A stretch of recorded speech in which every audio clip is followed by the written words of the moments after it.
सपा और बसपा किसी का खेल बना सकते हैं, खुद खेल सकते हैं और किसी का समीकरण बिगाड़ भी सकते हैं। क्या राम मंदिर निर्माण का मुद्दा यहां चलेगा या एक बार फिर से सांप्रदायिक ध्रुवीकरण का मुद्दा चलेगा या जाति समीकरण हावी रहेगा? और मुस्लिमों के मन में इस बार क्या है?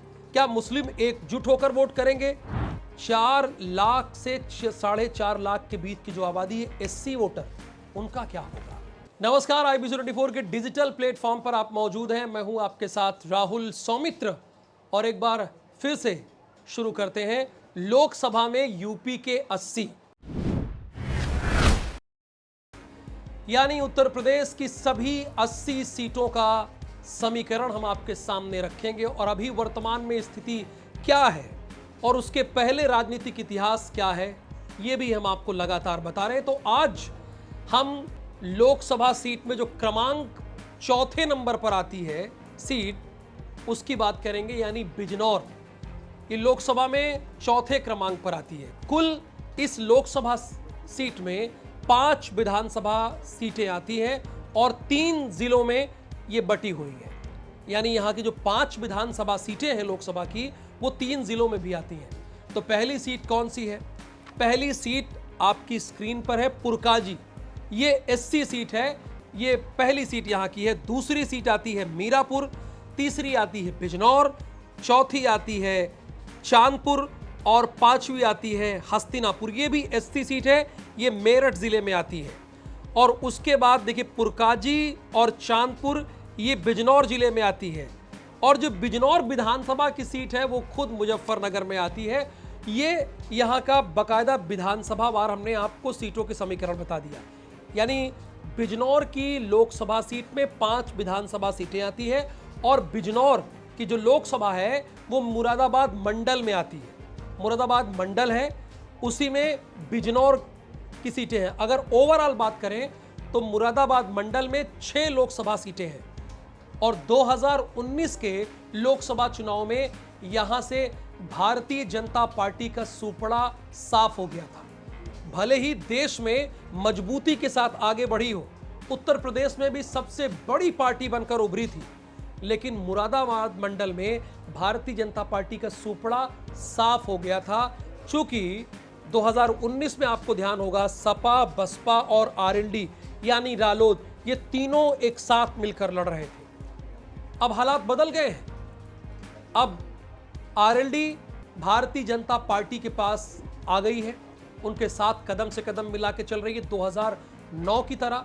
और बसपा ने तो विधानसभा चुनाव के कुछ दिनों बाद ही राह बदल दी, बल्कि विधानसभा चुनाव के थोड़ा पहले राह बदल दी। लोकसभा चुनाव तक साथ थे, लेकिन विधानसभा चुनाव के पहले अलग हो गए।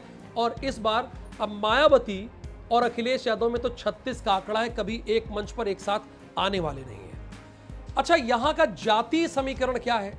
चूंकि जो बिजनौर में लोगों से मैंने बातचीत की, अपने संवाददाता से बात की और लोगों से बातचीत की, तकरीबन मैंने 120 लोगों से बात की है, टेलीफोन पर बात की है। तो पूछा कि यहाँ समीकरण क्या है। मैंने उनसे सवाल किया कि क्या राम मंदिर का जो निर्माण हुआ है वो मुद्दा चलेगा। तो बहुत सारे लोगों ने कहा है कि राम मंदिर निर्माण का मुद्दा निश्चित तौर पर चलेगा, यानी जातीय ध्रुवीकरण यहाँ पर होगा। जो जमीनी मुद्दे हैं वो गौड़ हो जाएंगे, ये बात तो साफ है। लेकिन मुस्लिम की आबादी यहाँ पर बड़ी ठीक ठाक है। इस लोकसभा सीट की अगर बात की जाए तो तकरीबन 4.5 लाख से 5 लाख की जो आबादी है वो मुस्लिमों की आती है, बड़ी आबादी है। ओवरऑल 16 लाख वोटर हैं। ओवरऑल अगर आप देखेंगे बिजनौर लोकसभा सीट में तो 16 लाख वोटर हैं, जिसमें 4.5 से 5 लाख मुस्लिम वोटर हैं। और अगर 4 लाख से 4.5 लाख देखेंगे तो एससी वोटर है। इसीलिए ये मायावती के दल का भी गढ़ कहा जाता है। 1.25 लाख के आसपास यहाँ जाट वोटर है, यानी आरएलडी भी यहाँ मजबूत स्थिति पर है और हो सकता है कि भाजपा आरएलडी को ये सीट दे दे, इसकी प्रबल संभावना है। अगर बात करें सवर्णों की तो उनकी संख्या 50 से 60 हजार आती है, लेकिन कुल मिलाकर सांप्रदायिक ध्रुवीकरण और जातीय समीकरण के इर्द गिर्द ही यहाँ का चुनाव होगा। आप कितनी बड़ी बड़ी बातें कर लीजिए, ग्राउंड ब्रेकिंग सेरेमनी कर लीजिए, 10 कार्यकाल पूरे हो गए, ये बात कह लीजिए, लेकिन यहां पर यही चलेगा जातीय फैक्टर के साथ सांप्रदायिक ध्रुवीकरण। क्षेत्रीय मुद्दा यहां पर गौड़ है। आस्था का मुद्दा इस बार खूब हावी है। राम मंदिर का निर्माण हुआ है। ध्यान होगा जब राम मंदिर का आंदोलन हुआ था, उस वक्त के लोकसभा चुनाव में भी भारतीय जनता पार्टी यहां पर खाता खोली थी, जबकि देश में भारतीय जनता पार्टी की उस वक्त तूती भी नहीं बोलती थी। लेकिन 91 से लेकर 97 तक यहां भारतीय जनता पार्टी का सांसद रहा एक लंबे समय तक। अपने आप में यह रिकॉर्ड है।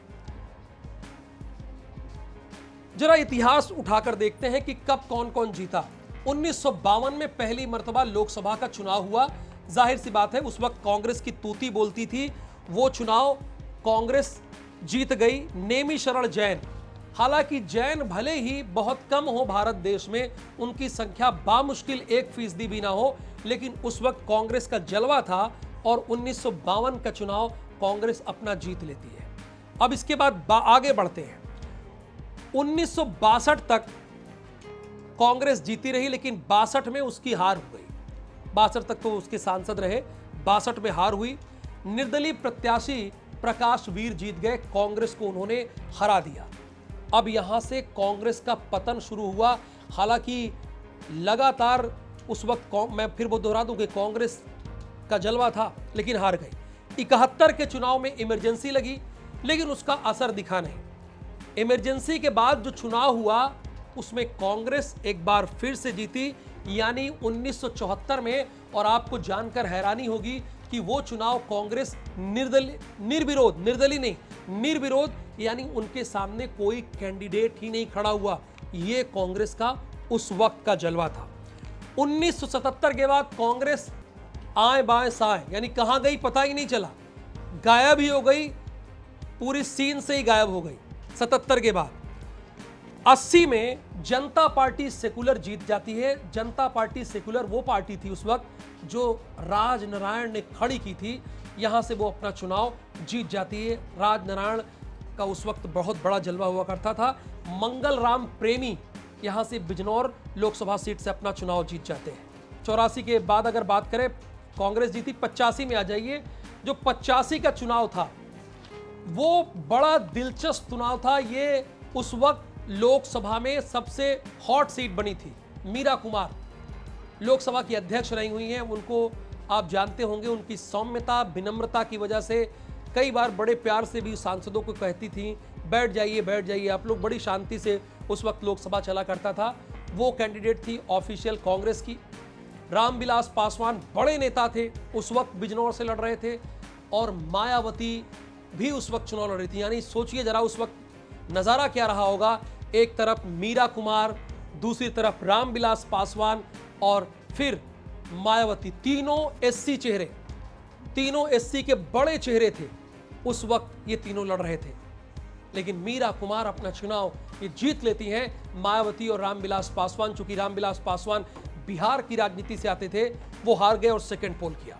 फिर अब आते हैं 1989 में मायावती अपना चुनाव जीत जाती हैं।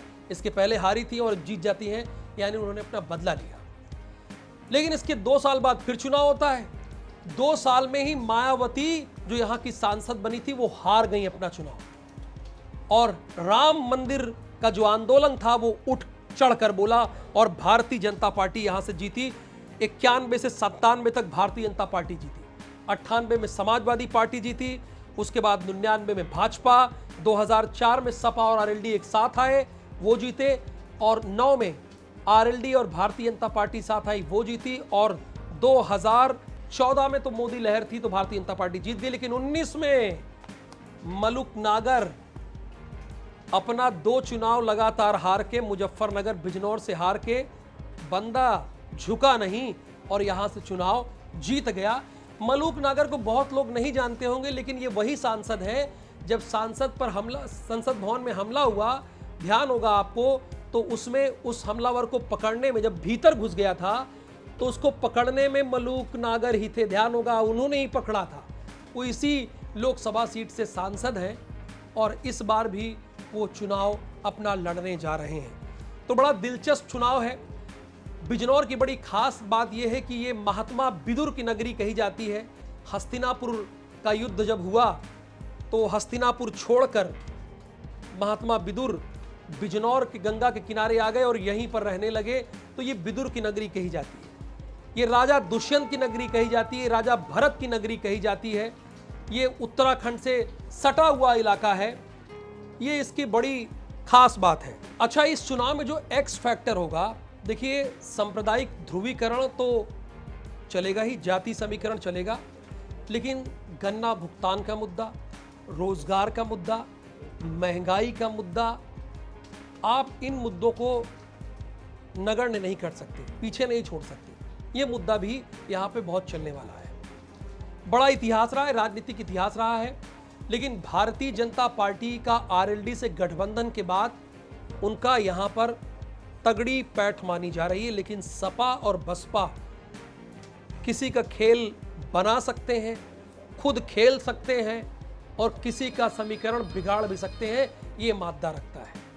तो सवाल यही है कि क्या राम मंदिर निर्माण का मुद्दा यहां चलेगा, जैसे राम मंदिर आंदोलन का मुद्दा चला था, या एक बार फिर से सांप्रदायिक ध्रुवीकरण का मुद्दा चलेगा, या जाति समीकरण हावी रहेगा? और मुस्लिमों के मन में इस बार क्या है?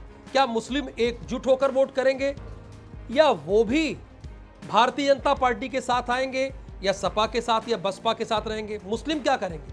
जिनकी आबादी सबसे ज्यादा है, जो यहाँ के एक्स फैक्टर है, वो सपा के साथ खड़े होंगे, बसपा के साथ खड़े होंगे, या आरएलडी के साथ खड़े होंगे? जाटों का रुख क्या होगा? यहां पर कई भारतीय जनता पार्टी के भी बड़े जाट नेता रहे हैं, तो आरएलडी के बाद क्या जाट एकजुट होंगे, जो इनकी अच्छी खासी स्थिति है? और सबसे बड़ी बात, 4 लाख से 4.5 लाख के बीच की जो आबादी है एससी वोटर, उनका क्या होगा? तो बस कुछ ही दिनों बाद लोकसभा का चुनाव है, ये सारे समीकरण हावी रहेंगे। तो आप बने रहिए IBC24 के डिजिटल प्लेटफॉर्म पर।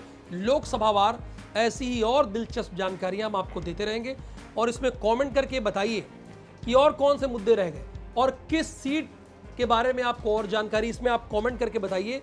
अगर आप अपनी सीट के बारे में भी जानकारी चाहते हैं तो वो भी हमें बताइए। नमस्कार, धन्यवाद इस वीडियो को देखने के लिए। लगातार आप हमारे साथ बने रहिए, ऐसे ही दिलचस्प वीडियो और भी हम आपके सामने प्रस्तुत करते रहेंगे।